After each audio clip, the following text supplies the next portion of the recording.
एक दफा अल्लाह रब्बुल आलमीन फरिश्तों से कहा, हे फरिश्तों, तुम सभी आदम को सजदा करो। आदेशानुसार सभी फरिश्तों ने हजरत आदम अलैहिस्सलाम को सजदा किया, लेकिन इब्लीस ने नहीं किया। उसने अहंकार में भरकर अल्लाह के आदेश का उल्लंघन किया, क्योंकि उसके अंदर पहले से ही अविश्वास का बीज मौजूद था। तब अल्लाह रब्बुल आलमीन ने इब्लीस से कहा, ए इब्लीस, मैंने अपनी कुदरत से जिसे पैदा किया उसके प्रति सम्मान प्रकट करने का आदेश दिया, तूने उसे सजदा क्यों नहीं किया? क्या तूने खुद को बड़ा समझ लिया? जवाब में इब्लीस ने कहा, मैं आदम को किसी भी हालत में सजदा नहीं कर सकता। आपने मुझे आग से पैदा किया और आदम को मिट्टी से, जो नीच है। इब्लीस की यह बात सुनकर अल्लाह रब्बुल आलमीन ने कहा, ए इब्लीस, तू धिक्कारा गया और कयामत के दिन तक तू मेरे श्राप का भागी रहेगा। इसके बाद इब्लीस का चेहरा बिगड़ गया और उसमें शैतान की सूरत प्रकट हो गई। उसका चेहरा कुरूप और भयावह हो गया। उसकी बहिश्ती पोशाक और सिर से बादशाहत का ताज पल भर में उतर गया। अल्लाह ने इब्लीस से कहा, ए इब्लीस, तू हमेशा के लिए मेरी रहमत से दूर हो गया। जन्नत तेरे लिए हराम कर दी गई। अभी इसी वक्त जन्नत से निकल जा। इब्लीस ने कहा, हे पालनहार, मैंने लाखों सालों तक तेरी इबादत की, क्या मुझे इसके बदले कुछ नहीं मिलेगा? क्या मुझे इस तरह की सजा देना इंसाफ है? अल्लाह ने कहा, ए गुनहगार इब्लीस, बता तू मुझसे क्या चाहता है? जन्नत को छोड़कर जो कुछ मांगेगा मैं तुझे दूंगा, क्योंकि मैं किसी प्रार्थना को ठुकराता नहीं। तब इब्लीस ने कहा, हे प्रभु, जब मुझे कभी जन्नत नसीब नहीं होगी तो मेरी एक प्रार्थना है कि क़यामत तक मुझे हयात बख्श दे। अल्लाह ने कहा, जाओ, मैंने तुम्हें क़यामत तक की जिंदगी दे दी। फिर इब्लीस ने कहा, हे प्रभु, मेरी दूसरी प्रार्थना यह है कि मुझे ऐसी शक्ति प्रदान करें कि मैं आपकी सभी मखलूक को देख सकूं, लेकिन आदम और उनकी औलाद मुझे न देख सके। मैं उनके जिस्म में रग रग में घूम सकूं और जब चाहूं अपनी सूरत बदल सकूं। अल्लाह ने कहा, जाओ, तुम्हारी यह प्रार्थना भी मंजूर हुई। पापी इब्लीस ने इतनी शक्ति पाकर कहा, हे प्रभु, यह जान लो कि आदम के कारण मेरी जिंदगी भर की इबादत बेकार हो गई। मैं हमेशा के लिए तेरा धिक्कारा हुआ और श्रापित बन गया। मैं आदम और उनकी संतान से बदला लिए बिना नहीं रहूंगा। मैं यह प्रण करता हूँ कि आदम की औलाद को हर युग में भटकाऊंगा और उन्हें अपने साथ जहन्नम का वासी बनाऊंगा। अल्लाह रब्बुल आलमीन ने कहा, ए गुनहगार इब्लीस, जो मेरे आदेश का पालन करेंगे और सत्य पर डटे रहेंगे उन्हें तुम कभी भी पथभ्रष्ट नहीं कर सकोगे, लेकिन जो मेरी आज्ञा का त्याग कर तुम्हारा अनुसरण करेंगे और नफ्स ए अम्मारा की गुलामी करेंगे, मैं उन्हें तुम्हारे साथ जहन्नम में डालूंगा और मैं जहन्नम को भर दूंगा। इसके बाद अल्लाह के आदेश पर जन्नत के फरिश्तों ने इब्लीस को गिरफ्तार किया और उसे जन्नत से निकालकर दुनिया के सबसे गहरे समुद्र के तल में फेंक दिया। तभी से समुद्र इब्लीस की गतिविधियों का केंद्र बन गया। दूसरी ओर अल्लाह रब्बुल आलमीन ने फरिश्तों को आदेश दिया, आदम के लिए सबसे उत्तम जन्नत जन्नतुल फिरदौस में रहने का प्रबंध करो। फरिश्तों ने हजरत आदम अलैहिस्सलाम के लिए सुख और शांति के तमाम प्रबंध किए, जिससे उनके जीवन में कोई कष्ट या परेशानी बाकी नहीं रही। हजरत आदम अलैहिस्सलाम असीम सुख, आराम और शांति में जन्नतुल फिरदौस में रहने लगे। लेकिन यह सार्वभौमिक सत्य है कि चाहे इंसान कितनी भी सुख शांति में हो, साथी के बिना लंबे समय तक अकेला जीवन जीना मुश्किल हो जाता है। यही स्थिति हजरत आदम अलैहिस्सलाम के साथ भी हुई। हालांकि वह जन्नत के अद्वितीय सुख में थे, फिर भी उनके दिल में एक अजीब सी बेचैनी बनी रहती थी। यह स्थिति अल्लाह रब्बुल आलमीन से छिपी नहीं रही। अल्लाह ने फरिश्तों से कहा, मैं आदम के लिए एक संगिनी बनाना चाहता हूँ ताकि वह पूर्ण सुख और शांति का अनुभव कर सके। एक दिन अल्लाह रब्बुल आलमीन ने हजरत आदम अलैहिस्सलाम को गहरी नींद में डाल दिया। जब वह गहरी नींद में थे, अल्लाह ने फरिश्तों को आदेश दिया, आदम के बाईं ओर से एक पसली निकालो। फरिश्तों ने अल्लाह के आदेशानुसार आदम की बाईं ओर से एक पसली निकाल ली और उसे अल्लाह के सामने प्रस्तुत किया। अल्लाह रब्बुल आलमीन ने उस पसली से एक अत्यंत सुंदर स्त्री का सृजन किया और उसे जन्नत के उत्तम वस्त्रों से सजाया। इस परम सुंदर स्त्री का नाम हव्वा रखा गया। उनका यह नाम इसलिए रखा गया क्योंकि अल्लाह ने उन्हें एक जीवित व्यक्ति की पसली से पैदा किया था। इसके बाद बीबी हव्वा अलैहिस्सलाम को आदम अलैहिस्सलाम के पास बिठा दिया गया। अल्लाह रब्बुल आलमीन ने हजरत आदम अलैहिस्सलाम को जगाया। जब वह जागे तो उन्होंने अपने पास एक अत्यंत सुंदर स्त्री को बैठा पाया। हजरत आदम अलैहिस्सलाम के मन में सवाल उठा, यह सुंदर स्त्री कौन है? ऐसी सुंदरता तो मैंने पहले कभी नहीं देखी। अल्लाह रब्बुल आलमीन ने कहा, हे आदम, मैंने तुम्हारी बेचैनी को दूर करने के लिए तुम्हारे लिए एक संगिनी बनाई है। यह स्त्री तुम्हारे जीवन की हम सफर होगी और सुख दुख में तुम्हारी सहभागी बनेगी। अल्लाह ने स्वाभाविक रूप से पुरुषों के दिल में महिलाओं के प्रति आकर्षण पैदा किया। यही कारण था कि हजरत आदम अलैहिस्सलाम बीबी हव्वा अलैहिस्सलाम के प्रति आकृष्ट हो गए। उन्होंने अपने हाथ बढ़ाकर बीबी हव्वा को छूने की कोशिश की। तुरंत ही अल्लाह की ओर से चेतावनी आई, हे आदम, विवाह से पहले हव्वा को छूने से परहेज करो, यह तुम्हारे लिए जायज नहीं है। अल्लाह की यह बात सुनकर हजरत आदम अलैहिस्सलाम ने कहा, हे मेरे पालनहार, फिर आप हमारा विवाह करवा दीजिए। फिर स्वयं अल्लाह रब्बुल आलमीन ने हजरत आदम अलैहिस्सलाम और बीबी हव्वा अलैहिस्सलाम का विवाह संपन्न करवाया। इस विवाह के अवसर पर सातों धरती और सातों आसमान के समस्त फरिश्ते इकट्ठा हुए और खुशी मनाने लगे। विवाह की खुतबा स्वयं अल्लाह रब्बुल आलमीन ने पेश की। इस खुतबा में उन्होंने अपनी महान शक्ति, असीम कुदरत और सृष्टि के रहस्य का उल्लेख किया।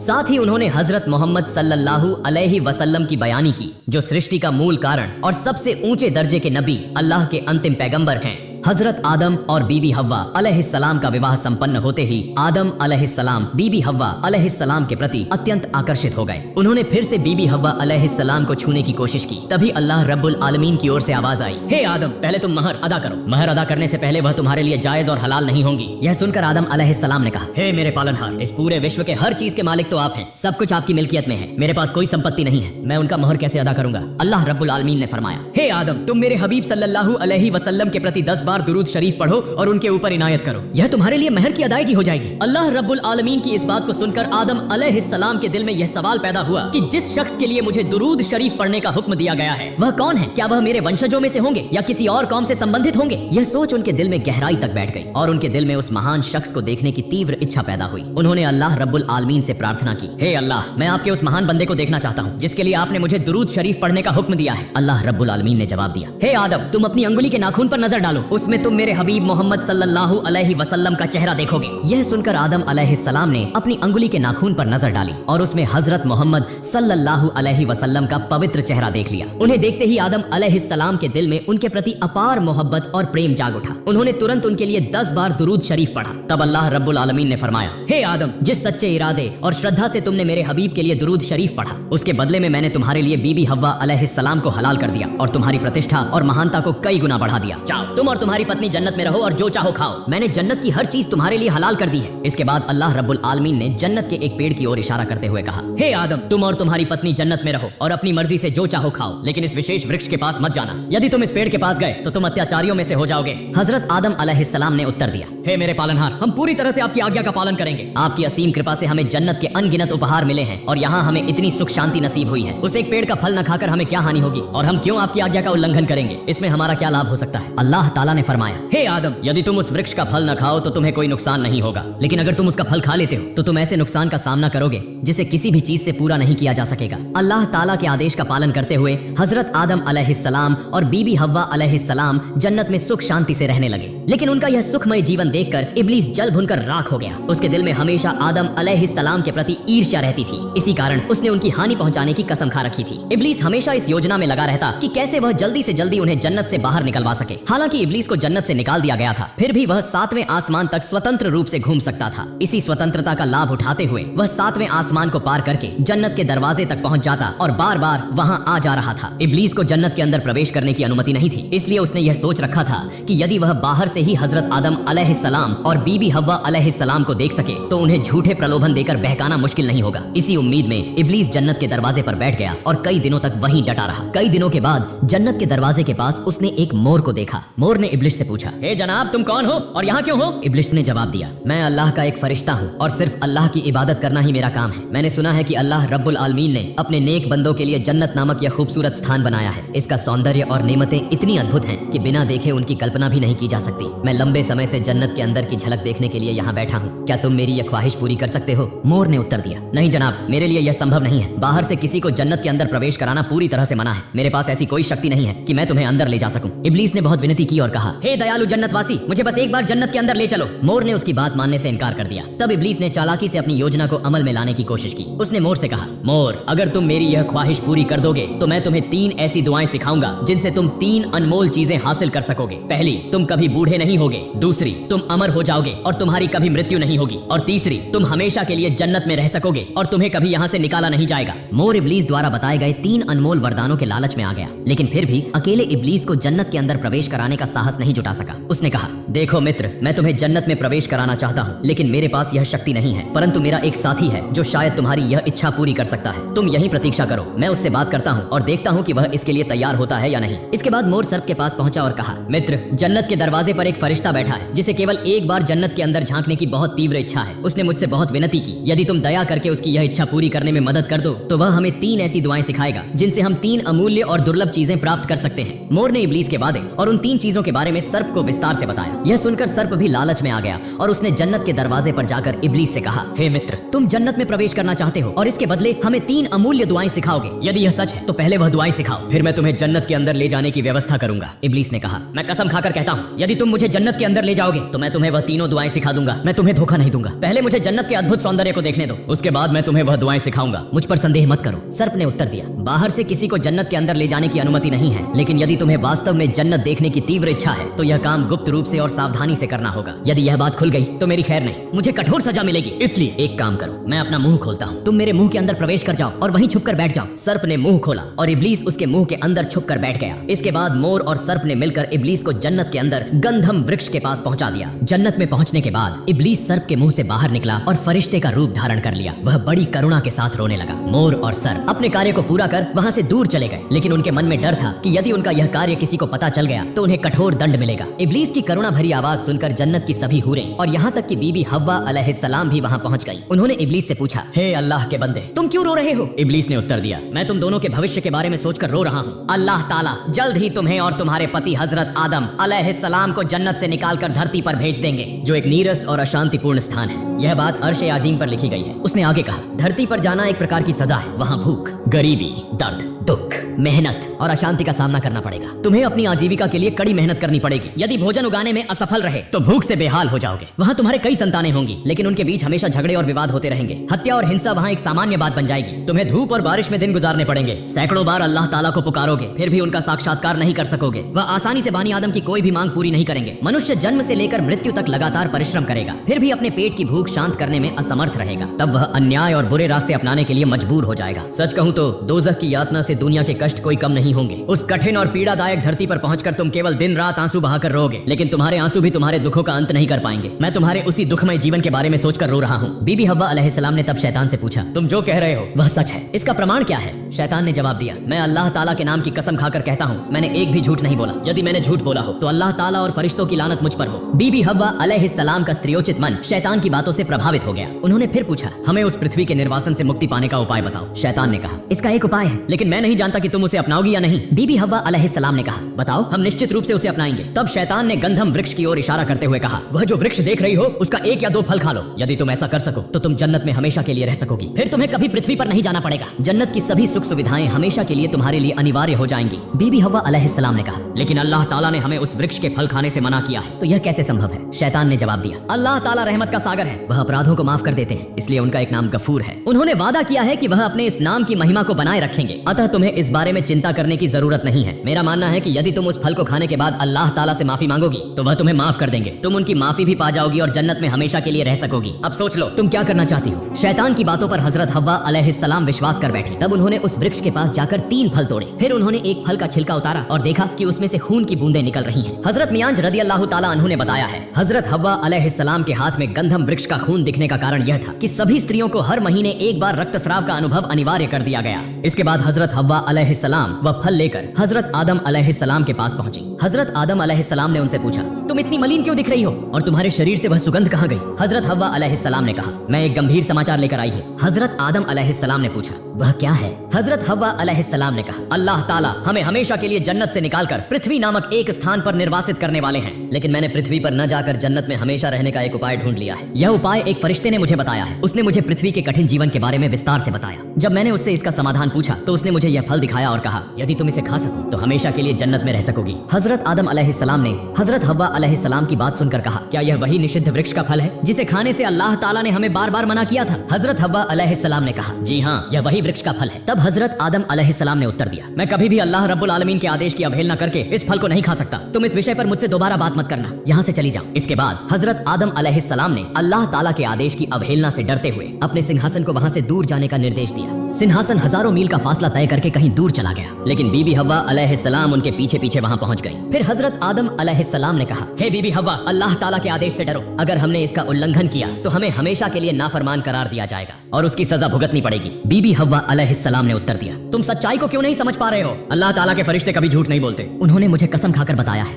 इसलिए यह बात झूठ नहीं हो सकती। तुम मेरी बात पर विश्वास करो और इस फल को खा लो। हजरत आदम अलैहिस्सलाम ने कहा, अगर अल्लाह ताला हमें पृथ्वी पर निर्वासन में भेजना पसंद करते हैं तो मैं इसे खुशी खुशी स्वीकार कर लूंगा, लेकिन उनके आदेश का उल्लंघन मैं कभी नहीं कर सकता। जब बीबी हव्वा अलैहिस्सलाम ने देखा कि हजरत आदम अलैहिस्सलाम उनकी कोई बात नहीं सुन रहे हैं तो उन्होंने कहा, हे आदम, जरा सोचो, अल्लाह रब्बुल आलमीन अपने बंदों के सभी गुनाह माफ कर देते हैं। अगर हम यह फल खाने के बाद अल्लाह ताला से माफी मांगे तो वह अपनी रहमत से हमें माफ कर देंगे। इससे हमें जन्नत में हमेशा के लिए रहने का अवसर भी मिलेगा और अल्लाह ताला की माफी भी। बीबी हव्वा अलैहिस्सलाम की यह बात सुनकर हजरत आदम अलैहिस्सलाम सोचने लगे। उन्होंने माना कि बीबी हव्वा अलैहिस्सलाम ने गलत बात नहीं कही। यही उनका जीवन का एकमात्र निर्णयहीन क्षण था। उन्होंने सोचा कि शायद अल्लाह रब्बुल आलमीन उन्हें इसके लिए माफ कर देंगे। आखिरकार उन्होंने गंधम वृक्ष का फल खाने के लिए सहमति दे दी। जब हजरत आदम अलैहिस्सलाम ने फल खाने की सहमति दे दी तो बीबी हव्वा अलैहिस्सलाम ने खुशी खुशी एक फल उनके हाथ में दिया और दूसरा फल स्वयं खाने लगी। हजरत आदम अलैहिस्सलाम ने फल खा लिया। जैसे ही उन्होंने अल्लाह ताला के आदेश को भुलाकर शैतान के बहकावे में आकर फल खा लिया, उनके सिर से जन्नत का ताज गिर गया। गया। हजरत आदम अलैहिस्सलाम ने देखा कि उनका शरीर निर्वस्त्र हो गया है। वह आश्चर्य से बीबी हव्वा अलैहिस्सलाम की ओर देखने लगे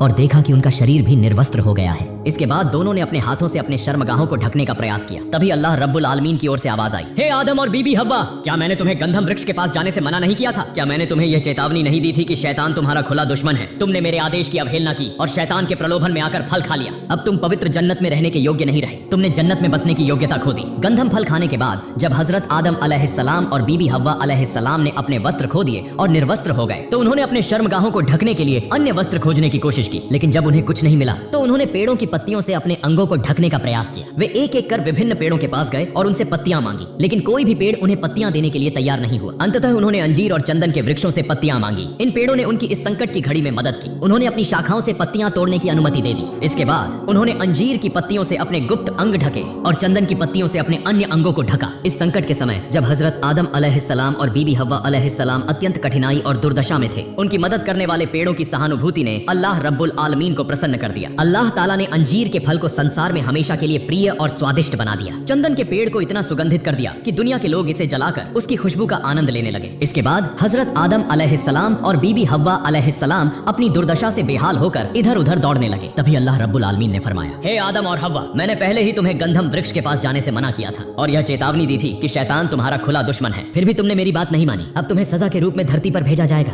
अल्लाह ताला ने फरिश्तों को आदेश दिया कि हजरत आदम अलैहिस्सलाम और बीबी हव्वा अलैहिस्सलाम को पृथ्वी पर उतार दे। फरिश्तों ने तुरंत आदेश का पालन किया। हजरत आदम अलैहिस्सलाम को श्रीलंका में उतारा गया और बीबी हव्वा अलैहिस्सलाम को जेद्दा नामक शहर में। गंधम फल खाने में शैतान की सहायता करने के लिए चींटी और सांप ने भी भूमिका निभाई थी। इसलिए अल्लाह ताला ने चींटी से कहा, तुम्हारा अपराध गंभीर तो नहीं है, लेकिन तुम पूरी तरह निर्दोष भी नहीं हो। तुम जानते थे कि मेरी अनुमति के बिना कोई भी जन्नत में प्रवेश नहीं कर सकता, फिर भी तुमने एक अजनबी को प्रवेश करने में मदद की, इसलिए तुम्हें सजा मिलेगी। पहला, अब तुम्हारा स्थान जन्नत में नहीं रहेगा। दूसरा, तुम्हारा अनुपम सौंदर्य नष्ट कर दिया जाएगा। तीसरा, तुम्हारे पैरों की सुंदरता को नष्ट करके उन्हें कुरूप बना दिया जाएगा। इसके बाद फरिश्तों ने अल्लाह ताला के आदेश पर चींटी को जन्नत से निकालकर पृथ्वी पर उतार दिया। फिर अल्लाह ताला ने सांप को संबोधित किया, हे सांप, मैंने तुम्हें अपनी सृष्टि में सबसे सुंदर बनाया था और जन्नत में रखा था, लेकिन तुमने मेरी आज्ञा का उल्लंघन किया। तुमने एक अजनबी को जन्नत में प्रवेश करने में मदद की। अब तुम्हें सजा मिलेगी। पहला, तुम्हें जन्नत से निकाल दिया जाएगा। दूसरा, तुम्हारी सुंदरता नष्ट कर दी जाएगी और तुम्हें कुरूप बना दिया जाएगा। तीसरा, तुम्हारे पैर मिटा दिए जाएंगे और तुम बिना पैरों के रेंग कर चलोगे। चौथा, तुम्हारे मुंह की खुशबू को बदलकर उसमें जहरीला विष भर दिया जाएगा। अब इंसान तुम्हें देखकर तुम्हें मारने की कोशिश करेगा।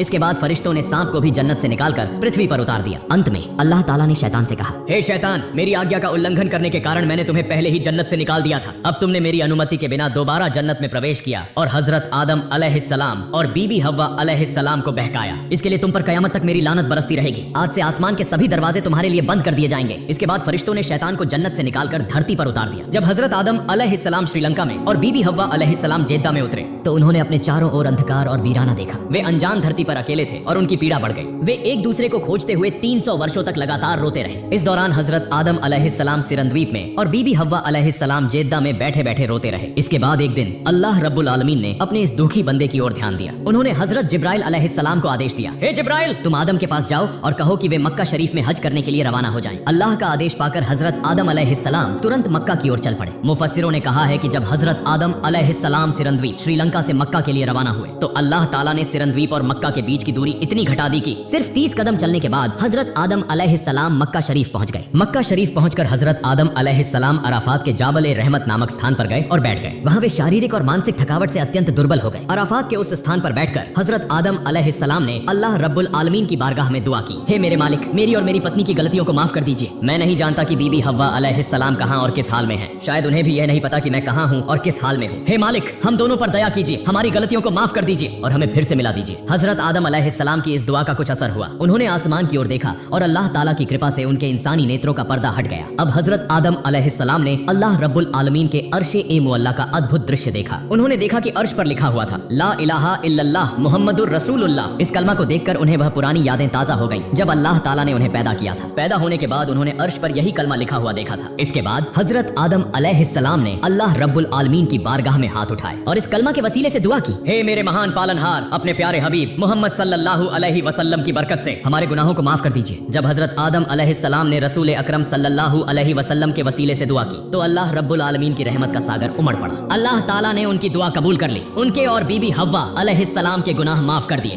और उन्हें पूरी तरह निर्दोष बना दिया। इसके बाद अल्लाह ताला ने जिब्राइल अलैहिस्सलाम के जरिए हजरत आदम अलैहिस्सलाम को यह खबर दी। जिब्राइल अलैहिस्सलाम ने कहा, हे आदम, आपने अपनी दुआ में मोहम्मद सल्लल्लाहु अलैहि वसल्लम का वसीला दिया, इसी कारण अल्लाह ताला ने आपकी दुआ कबूल कर ली और आपकी पत्नी के गुनाह भी माफ कर दिए। अगर आपने यह दुआ जन्नत में गुनाह करने के बाद की होती तो अल्लाह ताला वहीं आपके गुनाह माफ कर देते और आपको धरती पर नहीं आना पड़ता। हजरत आदम अलैहिस्सलाम ने कहा, हे जिब्राइल, इतने दिनों तक मैं इस कलमा को भूल चुका था, लेकिन आज अचानक अल्लाह ताला की मेहरबानी से मुझे यह कलमा याद आ गया और मैंने इस वसीले से अल्लाह ताला से दुआ की। जब यह बातचीत चल रही थी तभी हजरत आदम अलैहिस्सलाम की नजर दूर एक स्थान पर पड़ी। उन्होंने देखा कि जेद्दा की ओर से बीबी हव्वा अलैहिस्सलाम धीरे धीरे उनकी ओर आ रही हैं। यह दृश्य देखकर हजरत आदम अलैहिस्सलाम खुद को रोक नहीं सके। वे तेजी से दौड़कर बीबी हव्वा अलैहिस्सलाम के पास पहुंचे और उन्हें गले लगाकर रोने लगे। बीबी हव्वा अलैहिस्सलाम भी इतने लंबे समय बाद अपने शौहर से मिलकर बच्चों की तरह फूट फूट कर रोने लगी। 300 वर्षों के लंबे अलगाव के बाद पति पत्नी का यह पुनर्मिलन अद्वितीय था। उनकी यह सिसकियां और आंसू थमने का नाम नहीं ले रहे थे। धरती और आसमान के तमाम फरिश्ते यह दृश्य देख रहे थे। वे भी उनकी खुशी में शामिल हो गए और अल्लाह रब्बुल आलमीन का शुक्र अदा किया। जहां हजरत आदम अलैहिस्सलाम और बीबी हव्वा अलैहिस्सलाम का यह पुनर्मिलन हुआ, वह स्थान आज हमें अराफात के मैदान के नाम से जाना जाता है। अल्लाह रब्बुल आलमीन हमें उनके जीवन से शिक्षा लेने की तौफीक अता करे, आमीन।